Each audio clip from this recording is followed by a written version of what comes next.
hasilnya nggak ada apa-apa, justru malah si dokternya tuh bilang, ini mah pura-pura doang. Apa ya solusinya supaya anak ini tetap bisa beraktivitas gitu kan Kak. Akhirnya dibawalah aku ke salah satu tempat ruqyah. Misalnya mau ke kafe atau mau ke bioskop itu cowokku tuh nggak malu untuk menggendong aku.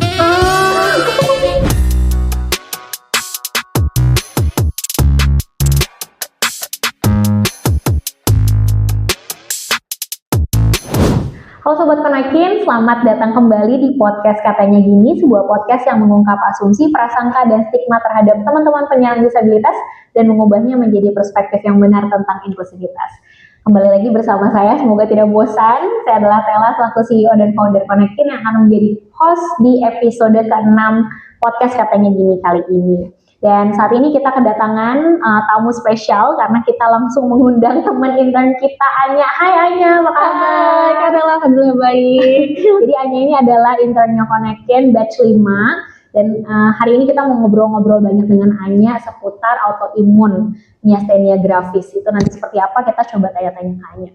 Gimana kabarnya Anya? Alhamdulillah Kak Tela, sejauh ini baik banget, seneng banget bisa bergabung sama Konekin, bisa sharing-sharing juga di sini sama Kak Tela sama teman-teman semua. Oke. Jadi kalau ngomongin soal autoimun, ini podcast yang pertama kali kayaknya di Konekin ngomongin soal autoimun gitu, karena kebanyakan kita tuh membahas disabilitas yang mungkin lebih familiar gitu ya, bagi kebanyakan orang, fisik, sensorik, intelektual dan mental. Nah, tapi aku ingin menggali lebih banyak lagi soal bagaimana autoimun ini akan berdampak juga terhadap kondisi kedisabilitasan seseorang gitu. Nah, mungkin aku akan mulai dengan katanya gini. Ya, setiap kali orang punya autoimun tuh pasti dibilangnya, alah itu mah cuma pura-pura cari perhatian doang kali. Gimana menurut Anya? Iya, itu sebenarnya bener banget sih Kak, karena itu hampir beberapa tahun ini setelah aku didiagnos kena autoimun tuh memang banyak banget sih orang-orang yang selalu bilang, ya itu mah cari perhatian doang, terus diguna-guna kali itu, ada salah nggak lu sama orang, kayak gitu sih. Disabilitasnya pura-pura. Iya, disabilitasnya pura-pura, itu mah cuma buat ini aja, cari perhatian, segala macem, gitu sih Kak, paling sering sih itu. Dan itu sebenarnya datang dari luar atau sebenarnya keluarganya sendiri sering tidak percaya atau nggak percaya gitu dengan kondisi autoimun Anya ketika pertama kali Anya kasih tahu gitu? Karena kan waktu pas aku merasakan gejala ini kan 2019 ya Kak, dan aku lihat 2019 itu belum terlalu banyak orang yang kenal sama autoimun, termasuk dengan keluarga aku sendiri. Ya jujur memang dari awal aku didiagnos itu memang orang-orang terdekatku tuh gak ada yang percaya sih kalau aku kena autoimun gitu. Gejala awalnya gimana sih ya? Gejala awalnya tuh aku kan posisinya waktu itu aku lagi sekolah ya Kak, sekolah boarding di salah satu kota kecil di Sumatera Barat, dan aku waktu itu ikut study tour ceritanya ke Jepang waktu itu. Setelah aku hari terakhir di Jepang, jadi aku lagi makan-makan sama teman-teman aku dan mau ke luar restoran itu, karena di luar restoran itu kayak ada danau gitu loh Kak. Nah di kita pengen ke danau itu ada anak tangga. Sebenarnya anak tangganya itu kecil dan nggak terlalu banyak dan nggak terlalu tinggi. Dan tiba-tiba aku jatuh di situ. Bener-bener aku kayak kehilangan keseimbangan. Terus aku lemes di situ. Tapi aku berpikir tuh kayak, oh karena ini musim dingin, winter, karena posisinya waktu itu.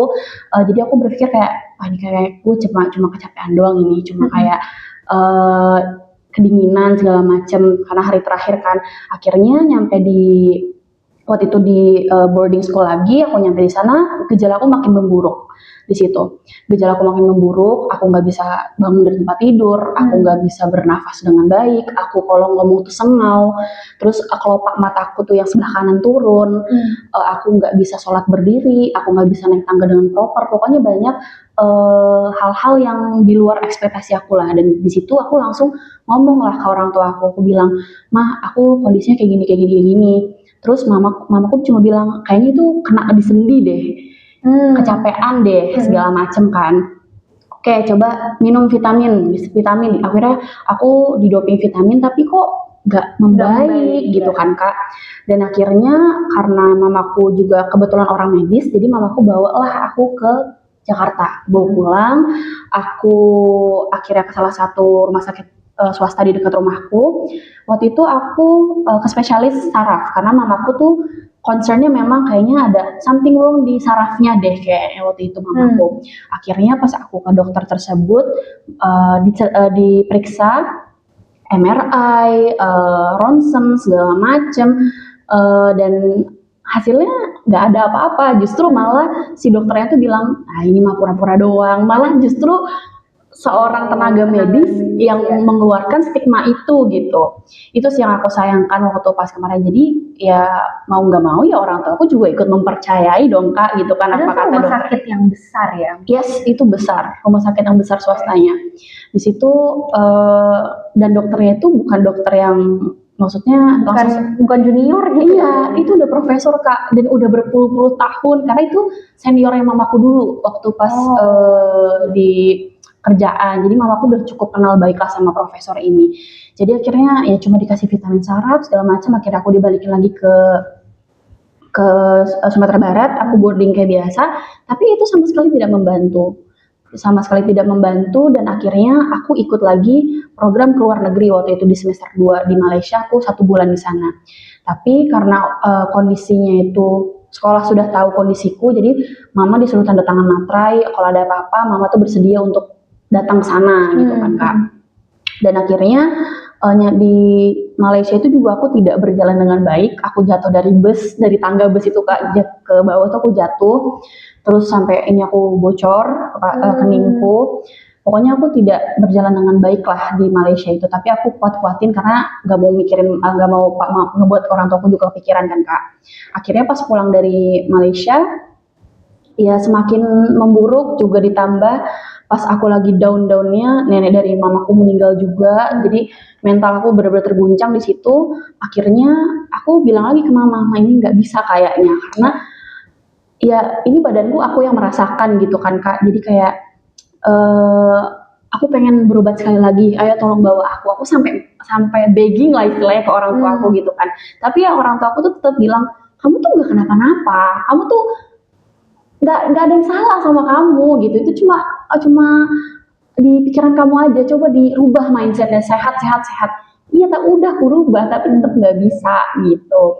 Terus akhirnya dari pihak sekolah pun aku udah hampir 2 minggu gak masuk sekolah. Aku nggak bisa ngapa-ngapain, coba di tempat tidur, aku bahkan nggak bisa ke kamar mandi, harus bener-bener yang kayak ada caregivernya lah aku di asrama itu.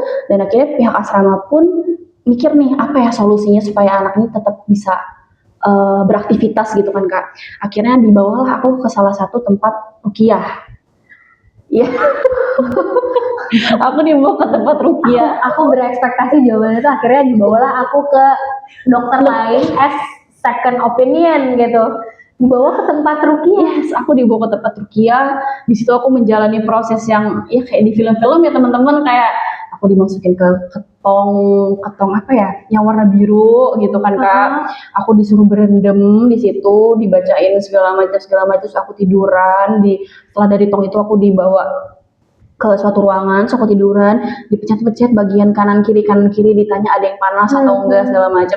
Ya aku berusaha untuk untuk ya udah jalanin aja deh dulu supaya memang ngebuktiin aja gitu loh Kak. Ini tuh bukan yang aneh-aneh, maksudnya bukan yang guna-guna atau segala macam, enggak. Itu kayak emang ada yang salah sama diriku gitu. Tapi ya aku mau ngasih pembuktian aja nih ke orang-orang yang nggak percaya kalau ya udah ini gue ladenin deh, lu mau nyampe mana gitu kan Kak. Akhirnya nyampe setelah dari itu juga udah nggak ada perbaikan dari situ. Dan akhirnya mama papaku sama keluarga besarku juga kayak ya makin istilahnya kesel lah Kak. Mungkin ya dari satu sisi mereka tuh juga kayak gimana ya aku udah keluar biaya banyak dari hasil pemeriksaan pertama, terus gak ada hasil, terus anaknya di sana nggak sekolah, ya buat apa gitu kan. Akhirnya mama papaku juga kayak kesel nih sama aku gitu kan. Ya tapi aku juga bisa memaklumi itu sih karena ya kondisinya juga mereka juga belum cukup familiar sama si autoimun ini gitu. Akhirnya aku coba ngadu lah, cari pertolongan yang bisa mempercayai aku gitu kan Kak. Akhirnya aku ceritalah ke salah satu keluarga terdekatku gitu, dari keluarga papa. Akhirnya dijemputlah aku Kak. Aku dibawa ke rumahnya mereka. Kebetulan dekat sih dari asrama tuh ke rumah, ke kampungnya papaku. Terus dari situ yaitu aku dibawanya, aku expect-nya itu juga ke ke dokter gitu kan Kak. Ini dibawanya ke orang pinter lagi. Wow, nggak cukup sekali. Nggak cukup sekali. Bener-bener, kalau yang ini lebih parah Kak. Aku bener-bener yang kayak merasakan masuk ke dunia horor. Bener-bener aku dibawa itu jam 9 malam. Dan itu rumah si kiainya itu bener-bener di tengah hutan yang gak ada lampu. Bener-bener yang gubuk di tengah hutan. Pas nyampe di sana, dan aku aneh itu rame pasien-pasiennya gitu loh kan, kayak aduh gimana nih ya aku bilangnya gitu kan. Terus ya udah akhirnya aku masuk ke sana, terus dibaca-bacain lah segala macam, terus aku disuruh jadi si bapaknya ini ngebakar kayak tulisan Arab gitu Kak. Ngebakar tulisan Arab, set dibakar sama dia, dimasukin ke cangkir. Aku disuruh minum itu Kak. Disuruh minum. Yang ada bukan sembuh, terus kayak itu mau minum abu, kan? kayak oke. Akhirnya di situ terus ya pokoknya dengan segala ritual yang nggak dimasuk di otakku gitu kan Kak. Bener-bener aneh banget di situ. Aku disuruh mandi kembang, potong ayam itu ayam cemani yang warna hitam, terus harus dilihat adakah kan lagi disantet ya. Iya aku jujur mikir kayak gitu kan Kak. Terus kayak di dalam ayam itu ada nggak misalnya di kakinya, atau ada nggak yang aneh di dalam ayam itu. Kalau misalnya ada yang aneh di dalam ayam itu, berarti itu yang kena dari badanku. Misalnya ayamnya di kakinya itu ada yang something wrong lah di kaki ayam itu. Nah berarti di kakiku juga ada. Ini sangkut paut ini sama itu gitu. Ya kayak gitu. Sampai aku disuruh mandi kembang, ya itu tadi. Terus aku dikasih kayak tulisan Arab, dan itu aku harus disimpan. Harus disimpan di baju atau di kantong. Kayak jimat gitu. Iya, kayak jimat gitu.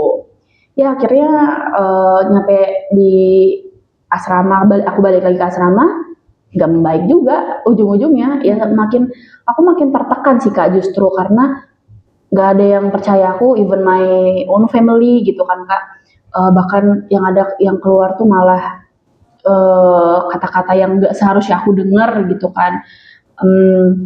Ya aku berusaha selama jadi kan aku kena itu merasakan gejala awal tuh Februari 2019, baru ketahuan diagnosnya tuh 2020.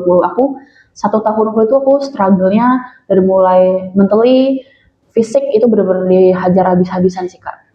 Dari situ. Jadi udah coba ke satu dokter, terus nggak dipercayai karena memang tidak ada diagnosa apapun. Betul. Kemudian pihak sekolah bawa rukiah, nggak ada hasil. Terus kerabat keluarga terdekat bawa lagi ke orang pintar gitu ya. Orang pintar minum tolak angin harusnya. Oke. Tapi ternyata nggak ada apa-apa gitu. Dan setelah udah melalui 3 rangkaian proses itu gitu, ada mencoba nggak sih ke dokter yang kedua untuk second opinion, dan pada akhirnya dapat diagnosis kalau Anya itu autoimun tuh dari mana? Jadi setelah kita berobat ke dukun-dukun itu Kak, aku terus-terusan nelfon mamaku. Jadi tuh kalau di asrama kita kan cuma dapat jatah nelfon tuh 1 kali seminggu kan Kak. Tapi ini tuh aku berusaha untuk nge-reach out papa sama mamaku gitu, kayak tolongin aku dong gitu loh, kayak ayo kalian please percaya sama aku kali ini aja gitu. Aku berusaha untuk kayak bangun kepercayaan mereka tuh ke aku gitu. Kalau misalnya anak kalian tuh sebenarnya nggak baik-baik aja di sini. Akhirnya mamaku tuh luluhnya gara-gara aku suka jatuh di asrama. Karena aku di asrama itu daerah pegunungan dan itu banyak tangga. Jadi aku suka jatuh dari tangga, keguling-guling. Jadi mamaku tuh concernnya kalau misalnya gue biarin terus jatuh nih anak kena pinggul saraf belakang, ini makin panjang nih urusannya. Mamaku tuh concernnya ke situ waktu itu. Jadi akhirnya bulan Desember 2019 aku akhirnya dibawa pulang lagi ke mama. Waktu pas hari liburan sekolah itu aku dibawa pulang ke mama ke Jakarta. Akhirnya kita mau berobat, kontrol lah ceritanya, kontrol lagi kan dari dokter pertama ini. Kita kontrol ke sana, kebetulannya si dokter ini lagi cuti Kak. Dokter si profesor ini lagi cuti kadernya. Cuti, terus akhirnya sama tim medisnya bilang gini, mau dialihin gak Bu ke spesialis satu lagi?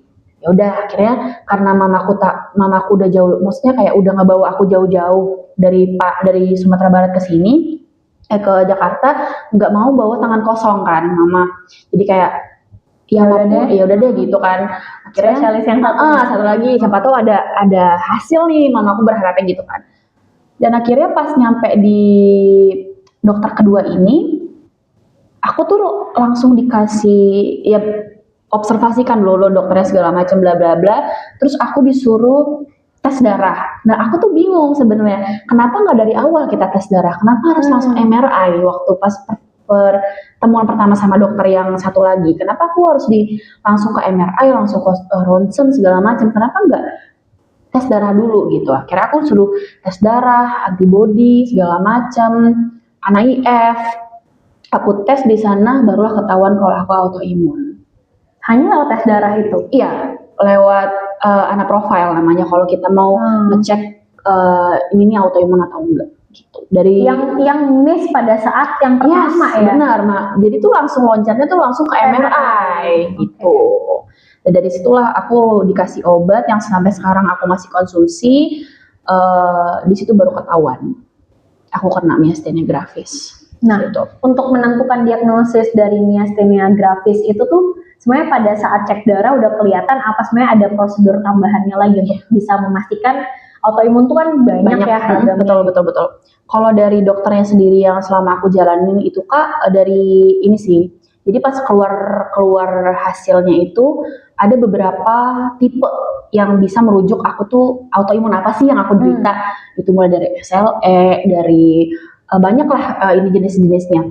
Tapi dokter tuh observasi lagi. Jadi aku udah kayak diwawancara gitu sama dokternya. Kamu ngerasain ini enggak? Kamu ngerasain itu enggak? Kelopak mata kamu turun enggak? Terus apalagi ya? Pokoknya kalau miastenia gravis itu paling kelihatan tuh mata sih Kak. Kelopak matanya tuh turun satu gitu. Terus kalau kamu ngomong cadel enggak segala macam.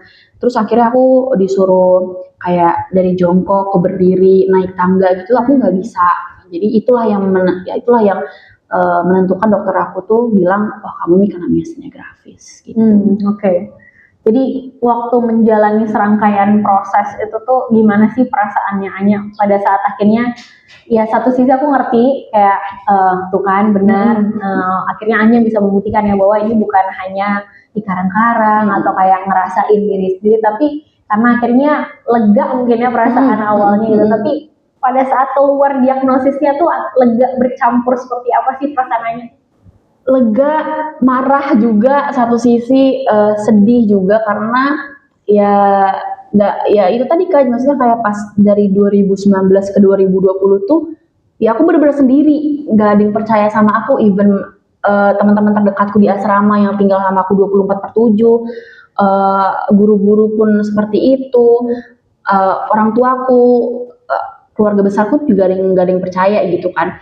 Ya itu apa ya, perasaannya tuh marah, kesel, sedih, pokoknya ya satu sisi juga ada leganya sih Kak, tapi ya mungkin ini jalannya Tuhan ya kayak gitu ya Kak, mungkin ngebuat aku tuh makin kesini insya Allah makin kuat lah ngadepin semuanya. Nah kalau mau ngomongin lebih lanjut lagi soal miastenia gravis itu, kesulitan seperti apa sih di kehidupan sehari-hari yang Anya rasain untuk si autoimun ini, dan ada nggak sih kayak yang nggak boleh dikonsumsi atau dimakan gitu ya untuk bisa menjaga kondisinya Anya tuh tetap pada kondisi stabil? Kalau karena aku tuh yang diserang seluruh saraf otot ya Kak, jadi ada beberapa tipe miastenia gravis yang menyerang teman-teman MG itu kan Kak. Jadi ada yang ngerasainnya tuh cuma kelopak matanya doang yang turun, ada juga yang si MG-nya ini nyerang alat geraknya. Nah kalau aku nih, kalau lagi sehari-hari dan aku kondisinya lagi fit, aku tuh yang diserang tuh justru alat gerak kayak kaki, tangan gitu kan Kak. Makanya sampai sekarang pun aku belum bisa untuk naik tangga yang proper, dan itu harus perlu bantuan.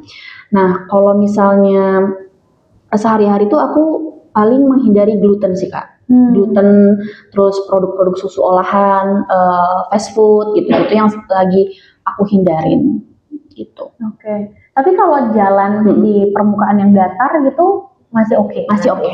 Hanya kalau naik turun tangga agak eskalator susah. masih Eskalator masih oke. Oke. Makanya itu juga salah satu concernku ketika aku lagi apply ke kerjaan, aku lihat dulu di Google. Kantornya Koneken ada eskalator. Makanya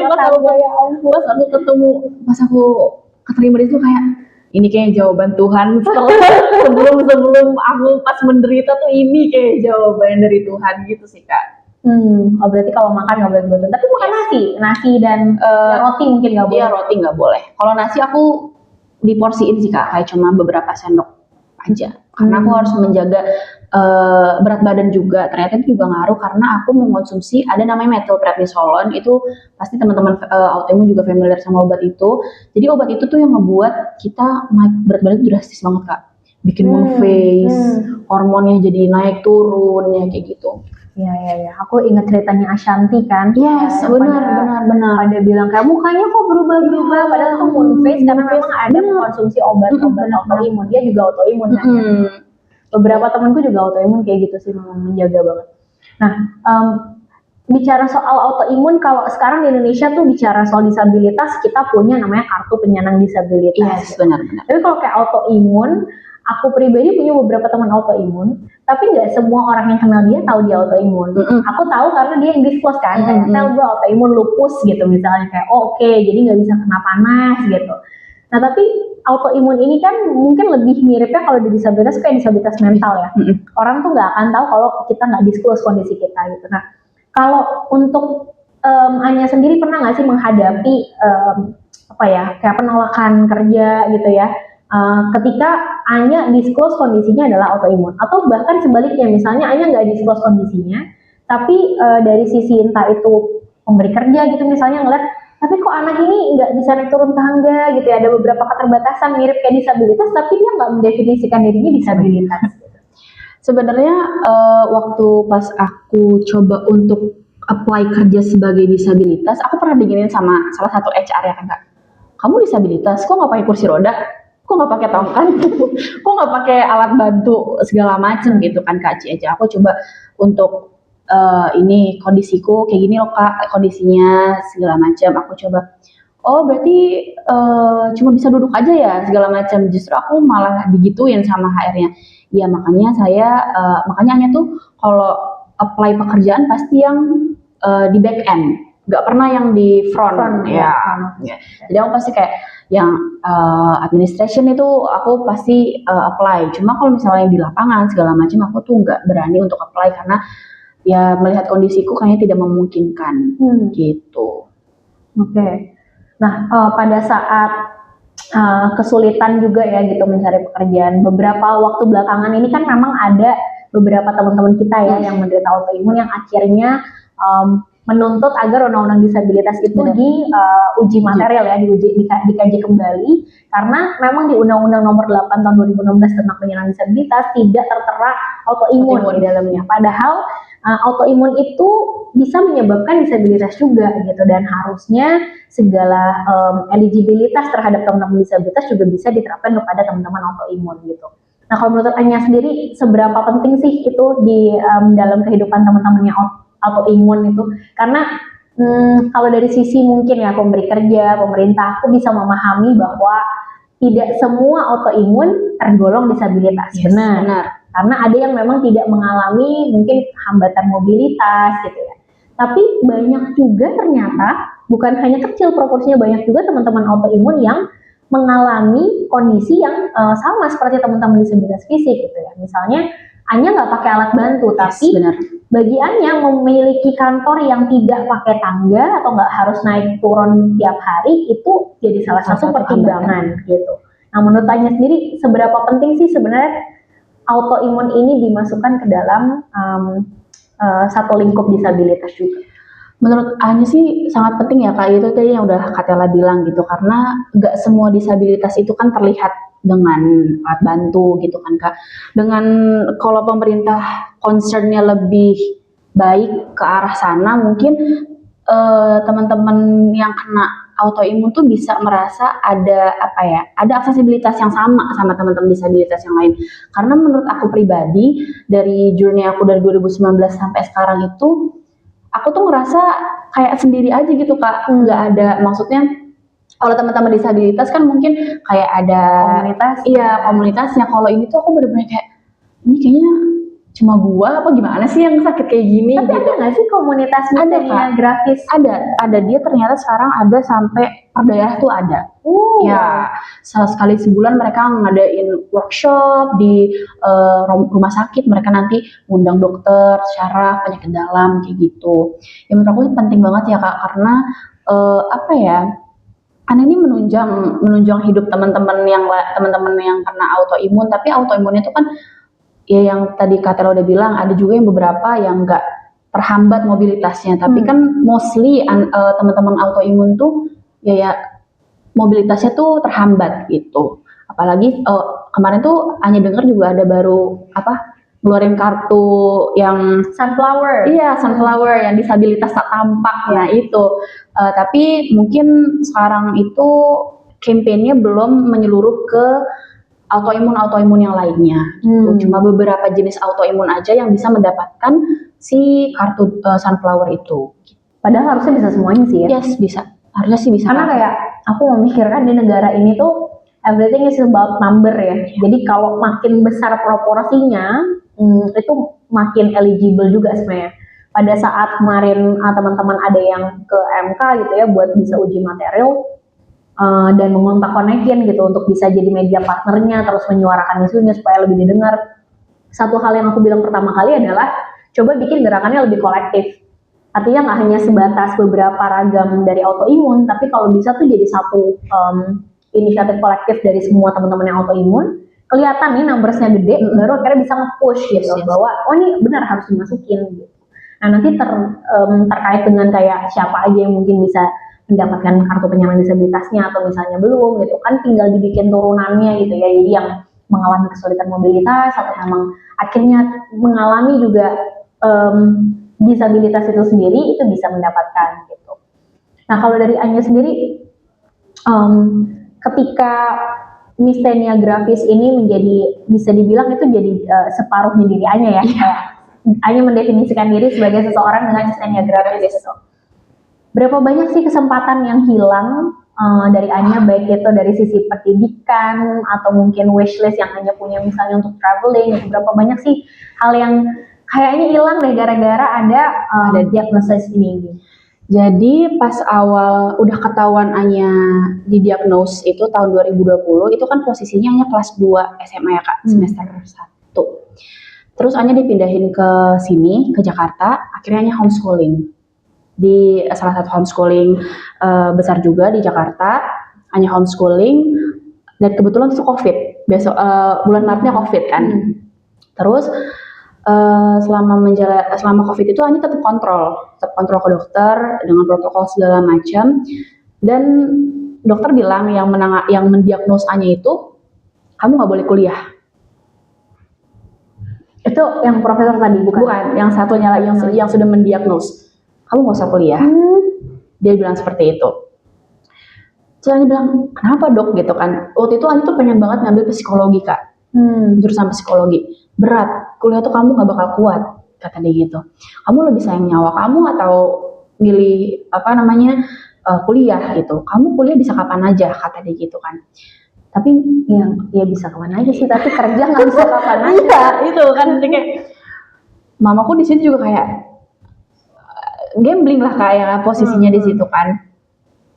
Oke dok, nanti dipikirin lagi. Waktu itu posisinya juga udah mau naik ke semester ke kelas 9 kan kelas 12 kelas 12. Terus aku kayak akhirnya negosiasi lah sama mama sama papa gitu kan. Aku coba yakinin, pak aku tetap mau kuliah, aku bilang gitu. Oke, kamu boleh kuliah tapi nggak boleh di luar kota, harus yang dekat rumah. Akhirnya aku carilah yang maksudnya aksesibilitasnya gampang, ada lift segala macam. Akhirnya ketemu sama kampusku yang kemarin.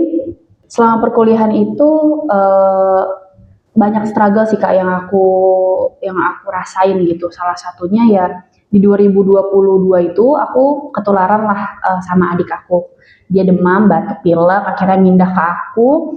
1 minggu itu aku demam biasa, cuma demam tinggi tapi turun lagi. Pokoknya demamnya naik turun, akhirnya sampai hari ke-5 aku udah mulai merasakan nggak enak di tenggorokanku. Akhirnya mama sama papa beliin aku tabung oksigen sama alat penyedot dahak di situ.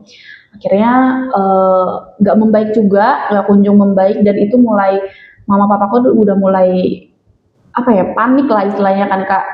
Kondisinya tidak membaik sama sekali. Nah di hari ketujuh itu paginya, aku ingat banget itu hari Jumat. Hari Jumat pagi aku dibawa sama mama ke IGD tempat aku kontrol.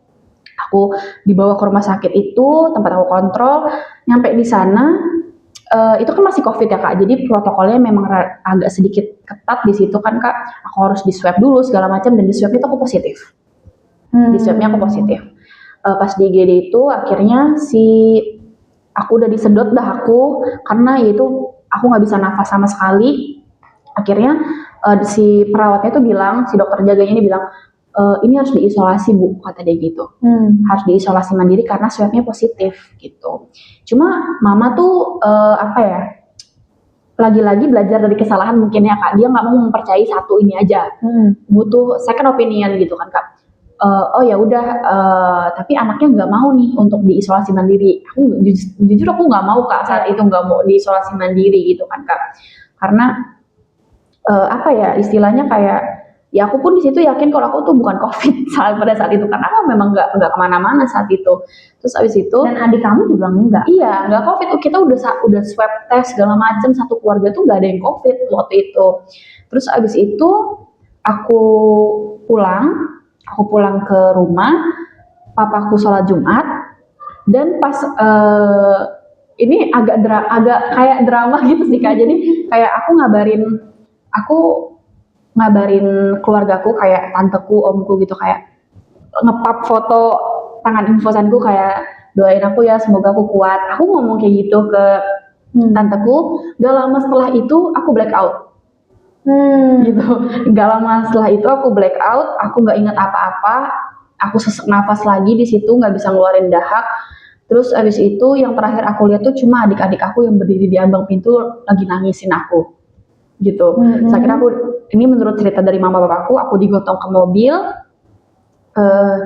Pas apa namanya udah digotong ke mobil, dan itu posisinya lalu lintas tuh emang lagi rame kan Kak, baru pulang Jumatan waktu itu.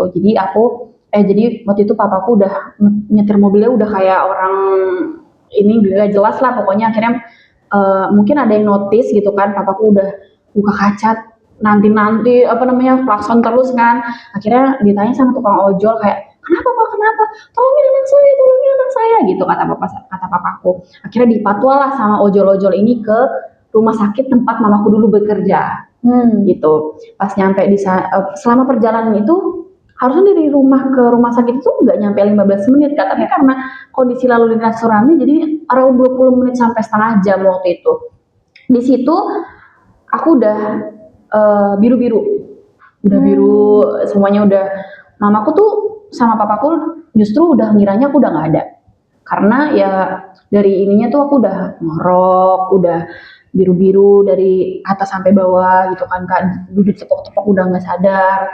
Nyampe di IGD mamaku histeris, untungnya masih banyak junior mamaku ya kayak, kenapa Kak, kenapa gitu kan, tolongin anak gue segala macam. Akhirnya nyampe di rumah sakit itu aku sekitar jam 2, itu saturasi nafasku 44. 44 di situ. Akhirnya mama di situ nanda tanganin. Tapi denyutnya masih ada. Hanya masih masih ya. Saat itu. Jadi dari pihak rumah sakit bilang kayaknya ini perlu untuk dipasang ventilator. Kata orang rumah sakit. Ya udah, akhirnya mama tanda tangan surat persetujuan untuk pasang ventilator. Tapi dengan satu syarat, itu harus diobservasi dulu selama 3 hari. Kalau misalnya si A-nya membaik, ya ngapain pasang ventilator gitu kan Kak. Karena ventilator tuh menurut mama itu udah jalan paling terakhir. Terus akhirnya aku tuh nggak sadar dari jam 2, aku baru bangun itu jam 6:30 malam. Gitu. Itu pun setelah aku make 13 liter oksigen. Jadi ada 2, di sini 1, yang di sini 1. Pokoknya bangun-bangun aku udah terpasang, NGT udah nyantol di hidung, pakai selang kateter, udah banyak selang-selang di dadaku segala macem gitu. Ya. Terus akhirnya ternyata diagnosisnya apa? Oh ya, aku tuh karena di rumah sakit aku di swab lagi dan aku disuruhnya ke ICU isolasi waktu itu. Tapi karena lagi-lagi aku nggak mau sendiri, akhirnya eh, apa namanya, mama minta tolong untuk kayak boleh nggak kira-kira gue nemenin anak gue gitu. Tapi dengan segala prosedur deh, dengan ini gue siap tanda tangan materai kata mama gitu. Akhirnya mama berhasil untuk nemenin aku tapi dengan prosedur COVID, harus pakai APD segala macam gitu kan kak. Ya jadi selama tiga hari aku diobservasi itu, mamaku tuh yakin kalau aku tuh bukan COVID. Akhirnya aku di CT scan, toraks segala macem, dan hasil paru-paruku tuh bersih. Kalau orang COVID kan pasti ada bercak gitu kan kak. Ini bersih, benar-benar bersih. Gitu akhirnya hari ketiga, pokoknya dari hari pertama sampai hari ketiga itu saturasi aku tuh di bawah 70 terus tiap pagi. Pagi tuh mamaku tuh udah panik kayak siap-siap lah kayak ini anak bakal batuk-batuk nggak ya gitu. Mamaku tuh 3 hari tuh nggak tidur kak, kayak tidur tapi kayak tidur ini aja gitu kan, karena harus memantau kondisiku yang kadang-kadang tuh suka sesak segala macam. Dan sampai selama di ICU tuh aku nggak bisa melepas tangan mama karena aku takut setrauma itu aku. Sampai hari terakhir ketujuh aku baru berani untuk nyentuh makanan yang bener-bener makanan dari piring, karena aku sebelumnya itu trauma karena takut keselak. Karena pas di rumah aku ngerasain itu dan itu rasanya sakit banget kak. Sakit banget rasanya, kayak aku nggak bisa mau ngeluarin makanan yang keselak pun nggak bisa karena nggak ketolong sama otot untuk ngeluarin itu. Jadi di situ aku ngerasa kayak wah jadi ini mati nih gue, ngerasa tuh kayak gitu. Terus sampai di ICU ya sama, akhirnya pakai susu dari selang NGT. Ya, sebelum dari ICU itu juga aku pas masa-masa COVID juga 2021 aku pernah juga dirawat. Itu belum pakai BPJS, belum ada BPJS waktu itu aku.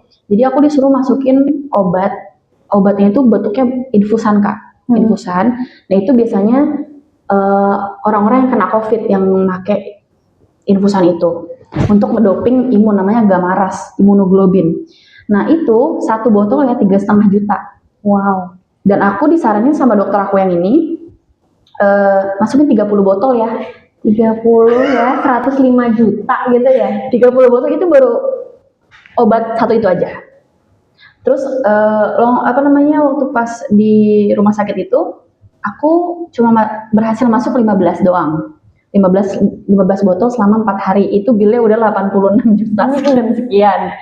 Kenapa dipotong? Karena waktu itu kondisinya ayahnya mamaku tuh, kakekku lagi di ICU. Jadi mamaku bilang, dok boleh nggak aku tuh fokusnya satu-satu dulu gitu, kayak si Anya kan masih bisa dilanjutin, udah masuk 15 juga botolnya, bisa nggak 15-nya tuh nanti dulu, dipending dulu karena bapakku lagi di ICU kata mama. Terus aku ini sakit hati juga sih sebenarnya. Kalau kata dokternya gini, ya udah kamu mau memperjuangkan yang mana? Mau yang tua apa yang muda? Bapak kamu kan udah tua. Ya itu kayak aku di satu sisi juga ngerasa bersalah jadinya. Dokter kalau nonton ini ya Pak, tolong ya Pak, tolong Pak lebih berempati Pak, nggak semudah itu sih milih-milih ya. Iya, jadi kayak satu sisi aku kasihan banget sama mamaku karena pasti fokusnya kepecah. Aku keluar dari rumah sakit tuh sore Isya jam 8-an itu kakekku udah nggak ada. Ya gitu. Oke.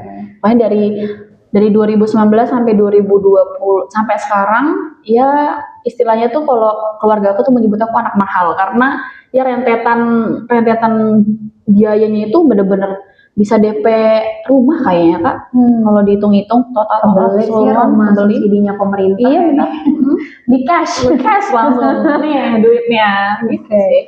Ya.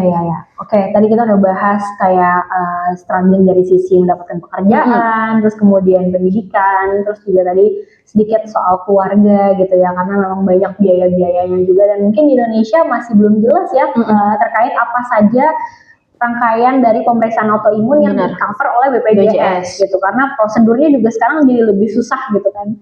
Dengan peraturan baru tuh kemarin aku bilang kayak, wah ini mah kalau sakitnya ecek-ecek doang, ke IGD nggak bisa, ke Vaskes kita juga kadang-kadang ditolak gitu ya. Dan di Indonesia itu hobi banget sebenarnya ngasih obat-obatan yang banyak banget gitu. Yang menurutku kadang-kadang penyakitnya sembuh tapi ginjal gue rusak gitu kan. Sementara kalau dulu pas lagi kuliah di UK tuh kayak dibatasin banget, kalau kamu perlu obat ya udah gitu, tapi kalau enggak dan bisa sembuh sendiri lewat makanan, buah, minuman, hidup gitu gaya ya, Kak. hidup, istirahat sesederhana itu ya nggak perlu dikasih obat gitu. Jadi kayaknya di Indonesia tuh juga melanggengkan itu ya gitu, nggak tahu itu permainan rumah sakit atau bukan, tapi intinya bilnya kok jadi banyak banget gitu ya, perasaan kayaknya sakitnya nggak segitunya gitu. Nah, tadi udah bahas sedikit soal apa aja yang menurut Anya rasa dengan adanya si autoimun myasthenia gravis ini akhirnya rasa keren buat gitu. Tapi mungkin ini ada cerita personal gitu ya misalnya. Ketika kita hidup tuh kita mendapatkan pendidikan, sekolah, terus kemudian kerja, lanjut lagi tentunya menikah gitu ya. Untuk sebagian orang ya, yang nggak menikah juga nggak apa-apa gitu ya. Kita sangat-sangat free lah, itu hak semua orang. Tapi di Anya sendiri, apakah kondisi autoimun ini mempengaruhi cara Anya melihat bagaimana Anya memproyeksikan diri di masa depan? Apakah dengan pasangan atau misalnya kalaupun mau berpasangan kriteria tertentu yang Anya pilih untuk bisa mendampingi Anya dan bisa menerima kondisinya dengan MG ini? Kemarin itu kalau perjalanan aku sama pacarku itu Kak, aku dari awal udah kasih tahu.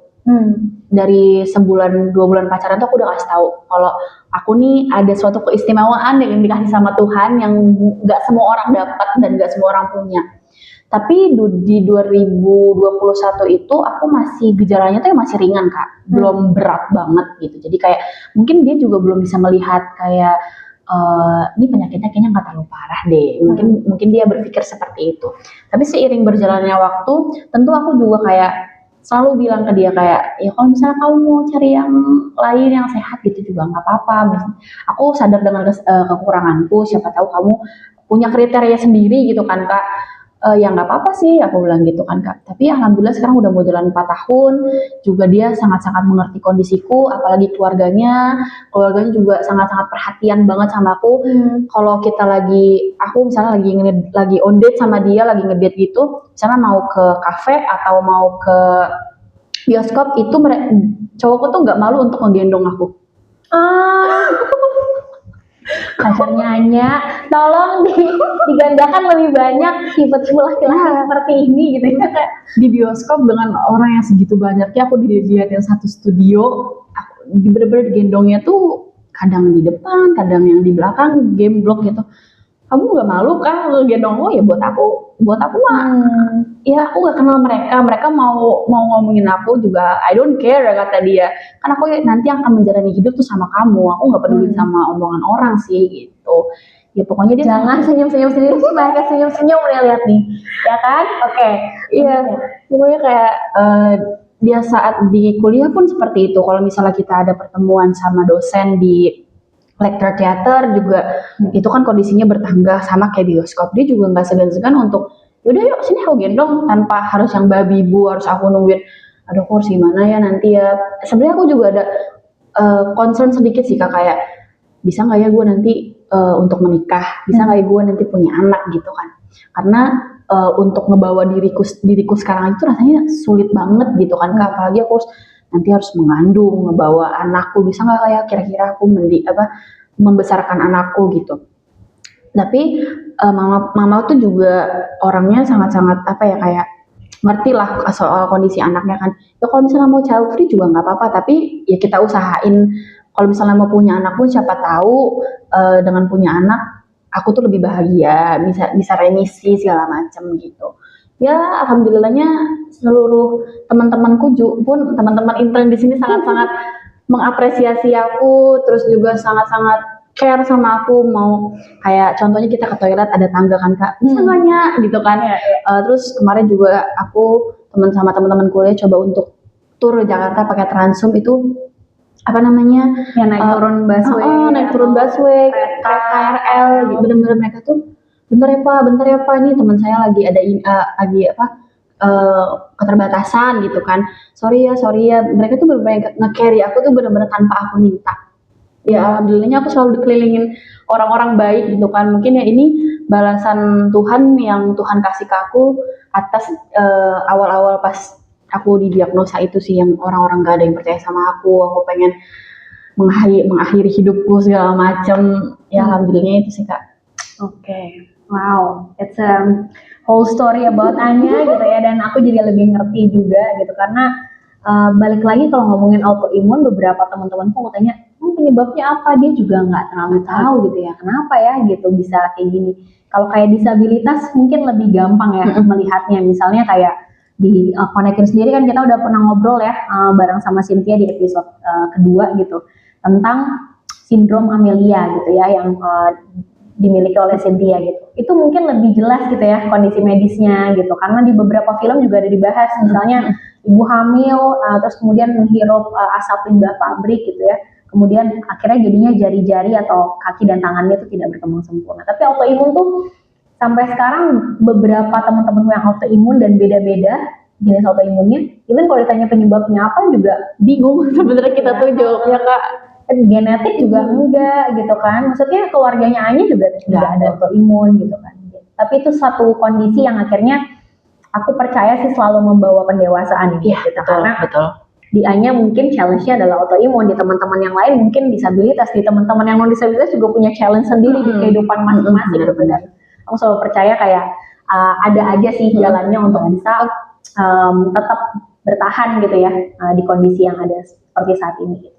Nah, terakhir mungkin dari Anya, apa sih pesan-pesan Anya untuk teman-teman? Mungkin kita spesifikin teman-teman autoimun di luar sana. Ya intinya autoimun itu kan apa ya Kak? Kalau orang banyak yang bilang tuh dari pikiran, dari hati. Dibawa enjoy aja, karena aku percaya Tuhan itu nggak bakal ngasih suatu kesulitan di luar batas kemampuan hambanya. Aku percaya itu, sampai hari ini aku pegang itu, dan alhamdulillah terbukti. Aku ketemu sama Kak Tela, sama teman-teman intern di sini, terus banyak banget yang support aku pas aku kasih tahu aku ketemu.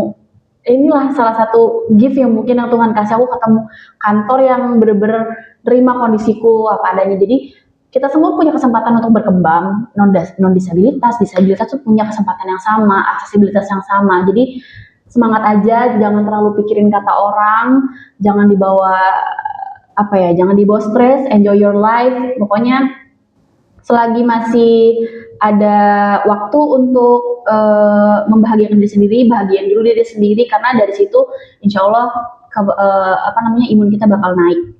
Semangat teman-teman. Yeay, thank you so much. Tapi mungkin aku mau kasih spoiler sedikit. Jadi di Konekin itu tuh kita punya intern tuh beragam disabilitasnya. Sebelum Anya tuh kita punya satu intern yang pakai kruk dan memang susah banget jalan gitu ya.